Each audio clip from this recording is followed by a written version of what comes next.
Combien de fois tu t'es fixé des résolutions qui n'ont pas survécu au mois de février? Beaucoup, on est d'accord. On est tous motivés, surtout en début d'année. Mais sans plan, sans cap, ni méthode, on n'ira pas bien loin. Généralement, on veut tout changer et ça tout de suite. Au final, on ne change rien. Dans cette vidéo, il n'y aura pas de discours flou. Quoi en toi, ça ira et les consents. Non. On va commencer par quelque chose qu'on rate tous, les priorités. Rappelez-vous des journées où vous étiez hyper occupé. Mais le soir, tu te demandes ce que tu as vraiment accompli. Ça, c'est le piège de l'urgence. Quelle est l'une des choses qui, si je le fais aujourd'hui, fait avancer mon année? Oui, j'ai bien dit année. Une seule. C'est la première tâche à faire le matin. Le reste vient après. Et chaque semaine, pas chaque mois, chaque semaine, on a 15 minutes pour faire le point. On ne réussit pas une année avec de la motivation, mais par nos habitudes. Si vous avez déjà vu un cas contraire, j'ai bien envie de le voir. La motivation, c'est une émotion. Elle monte, elle descend. Les habitudes, elles tournent en automatique. Donc, l'idéal, c'est de construire une routine de travail qui protège nos meilleures heures. Ceux du matin, tâches profondes le matin. Ceux du soir, idem le soir.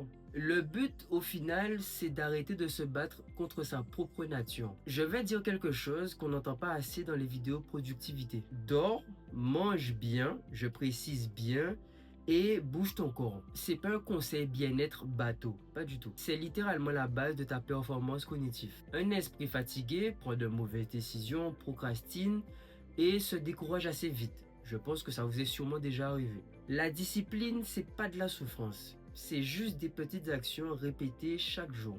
À un moment dans l'année, et ça va arriver, on va se planter. Un projet qui capote, un objectif raté, une période difficile. Les gens qui réussissent vraiment, ils n'ont pas moins d'échecs. Ils ont juste une relation différente avec l'échec.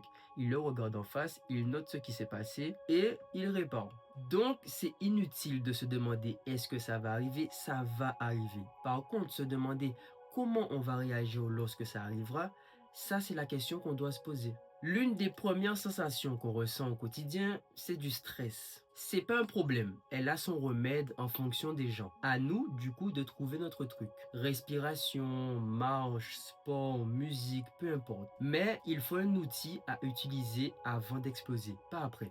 C'est là que se fait la différence. On sous-estime énormément l'impact des gens autour de nous. Pensons aux 5 personnes avec lesquelles on passe le plus de temps. Est-ce qu'elles nous élèvent? Est-ce qu'elles nous challenge? Ou est-ce qu'elles nous tirent vers le bas sans qu'on s'en rende compte? Le but, lorsque je vous dis ça, c'est pas qu'on puisse couper les ponts avec tout le monde, mais plutôt qu'on puisse se rendre compte de cette influence. Maintenant, au stade où on en est, chaque trimestre, posons-nous et regardons. Est-ce que nos objectifs ont encore du sens? Pourquoi? Parce que la vie change, on change. Un objectif qui n'est plus aligné, c'est de l'énergie gaspillée. Chaque petite victoire compte. Pas besoin d'attendre le grand résultat final. Notre routine de la semaine a été tenue, on célèbre. Terminer un projet difficile, par exemple, on célèbre. Notre cerveau a besoin de ces signaux positifs pour continuer.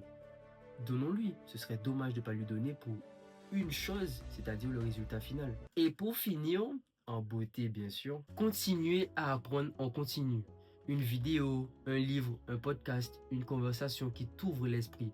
La curiosité, c'est le carburant de la réussite sur le long terme. Ceux qui arrêtent d'apprendre arrêtent d'avancer. Et en toute honnêteté, le contraire me paraît impossible. C'est pas une formule magique, c'est un système. Et les systèmes se construisent brique par brique. Réussir son année, c'est une belle ambition. Mais rappelons-nous d'une chose, le temps ne se rattrape pas, il se remplace. Chaque jour raté est une page blanche le lendemain. Donc, je pense que la réussite n'est pas vraiment dans l'éclat du résultat final. Elle est plutôt dans la personne qu'on deviendra en chemin. Alors, avançons, pas parfaitement, pas vite, mais constamment. Ce n'est pas parce que les choses sont difficiles que nous n'osons pas, c'est parce que nous n'osons pas que les choses sont difficiles. J'adore cette phrase de Sénèque, je l'adore. Osons notre année. Je vous remercie d'être arrivé jusqu'ici. À la prochaine.